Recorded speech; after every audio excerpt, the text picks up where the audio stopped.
देखिए 5 लोगों की हत्या हुई, 5 लोगों की हत्या हुई और ऐसी अराजकता पूरे देश के अंदर होगी। यही अजमेर के अंदर हो रहा है।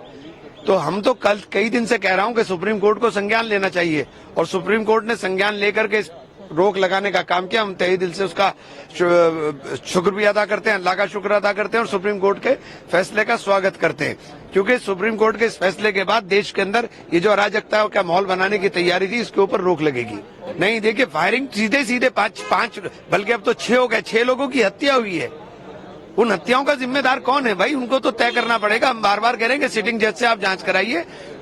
सीधे फुटेज है गोली मारते हुए। आप कह रहे हैं कि साहब तमंचों से, कट्टों से, ना तो तमंचे का कोई फोटो आ रहा है ना दिखाई दे रहा है, और गोली जो लग रही है, मैं भी चूंकि मुझे बंदूक चलानी आती है, मैंने भी शूटिंग करी है, शूटिंग कंपटीशन में भाग लिया है।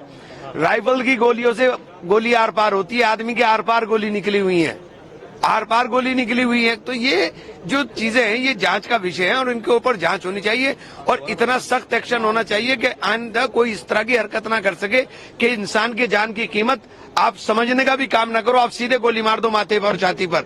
पत्थरबाज थे तो पत्थरबाज समझ करके टांग पे गोली मार देते भाई। माननीय सर्वोच्च न्यायालय, हम लोग इसी उम्मीद से गए थे कि वहां से हमें फैसला मिलेगा। हमने SLP डाली थी और अल्लाह का शुक्र है माननीय सर्वोच्च न्यायालय ने उसको मंजूर करते हुए उस पर जो जजमेंट दिया है वो काबिले तारीफ है। अगली डेट तक जो 6 जनवरी लगाई है उस पर रोक लगा दी सर्वोच्च न्यायालय ने, और उसके साथ साथ जो रिपोर्ट है उसको बंद लिफाफे में रखने के लिए कहा गया है। उसके साथ साथ जो प्रशासन है उसको हिदायत की है कि वो न्यूट्रल रहे। और अभी हम आगे भी सुप्रीम कोर्ट में एक याचिका और डालेंगे और उसमें हम मांग करेंगे कि उसकी जांच जो है माननीय सर्वोच्च न्यायालय के सिटिंग जज के द्वारा की जानी चाहिए। जो एक SIT भी बनी है 3, उससे हम सहमत नहीं है। हम चाहते हैं कि माननीय सर्वोच्च न्यायालय के सिटिंग जज की बेंच, सिटिंग जज के लोग करें इस आयोग का गठन जो हो, उसमें वो लोग होने चाहिए, तभी हक और इंसाफ में। यकीनन जो अधिकारी हैं जिनको हम आरोपी मानते हैं, जिनकी वजह से सब हुआ है, तो इसलिए उन आरोपी के तहत तो जांच हो ही नहीं सकती। उनके रहते तो और ज्यादा मुश्किलात पैदा हो सकती है। इसलिए हम मांग करते हैं उन अधिकारियों को तुरंत हटाया जाए और निलंबित किया जाए। मैं आपसे स्पष्ट करूं, हमें माननीय सर्वोच्च न्यायालय से बहुत उम्मीद है। ये पहला फैसला नहीं है। जब मुजफ्फरनगर में नेम प्लेट लगाई गई, जब बुलडोजर की कार्रवाई हुई, और अब ये जो जलियांवाला बाग जो है बनाने का प्रयास किया गया संभल को, मैं बड़े दुख के साथ कह रहा हूं कि सरकार की देखरेख में सब कुछ हुआ।